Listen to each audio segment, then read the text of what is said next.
irraan darbanii kutan. Maan si darbu mata warra dalagaamu? Kamanatti sin gajjimu? Lakka kan biroo akkanumatti biraa bakka hin deemu wallaalee biraa gadi. Halkan sa'a malee dabarraan namatti tapha. Kamin irraa rakkeessi baasa harma si fidaniifi? Harma si fidaniifi? Biitii namaa akkanuma qabdu wanni boocha hiraartuuf takka illee hin jiru kan akka fayyadu jechuun si ilaalaa waan hin namni.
Maan si darbu mata warra dalagaamu?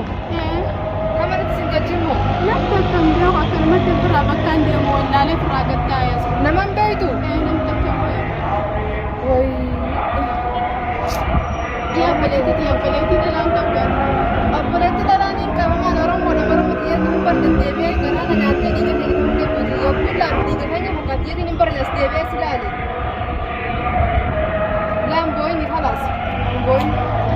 Booyin ummanni araba akka ummanni akkanuma qabaati hin booyin. Nama ka argattee an argachuu jechuun akka obboleettii ta'e argattetti ilaala yaa.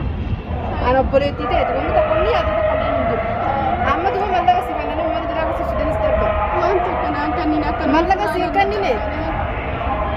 Oyyaa saatira uummanni kun nama gara.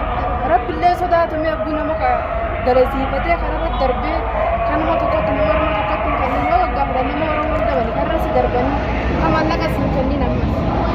Rabbiin jazaa akka kanuuf fedhisiisaanis rabbiin sanii ol sii haa kennu guddoo sitti haa kennu walumaa rabbiitti haa kennu inshaallah tamaam amma ana irratti jechuun mallaqa illee ajala waan dhibboon ta'e jiraatte mallaqa sii fiddaa mataan ta'e jiraannan ka mallaqa walitti jira namkee argatu dha ayyaana waan eegan argatte tokko beekte argatte tokkotti ilaali saniif hojii ana bira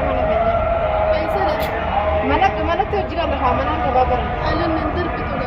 way maaliifis darba way ana akkamitti radas darba ana Oromoodha bara afaan Oromoon baranne ana Oromoodha dhiiga keetti akkamitti si darba alatti nan darbi tokkotti akkamitti si darba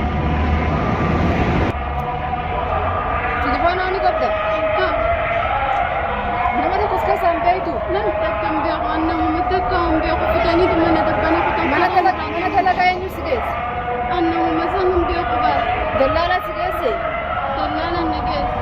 dallaalli akkanuma abbaa garaa dallaalli ta'e rabbiin dhiisime inni ni soorama haalaaki kanas mi'a asiin fooyini kai gaa'ela nama Oromoo argatte maal jecha kai mi'as dallaalli mi'a kana akkuma ba'uun bocuun dakkallee jiruun biyya namaa akkana qabdi namuu akkanuma keessa dabre akkanatti baasa kan gahe obsinee baraaf qoftuun gadi gajjanii jala dabranii jira akkasuma akkasi dabarree waan hunda si geenye atis maal fi waan hunda irraa rabbii si baasa jiru uummanni biyya sana akka baragas nama halkan sa'a malee dabarraan namatti tapha kamin irraa rabbii si baasa harma si fidaniifi harma si fidaniifi waraqatatti du'aa'ee si godhe waktu tokko malee sirraa qabee kun nama Oromoo si fidu jechuun waraqatatti du'aa'eedhaan si bira dhaabbatu atu ana akka biratti magaali kan yeroo mana kana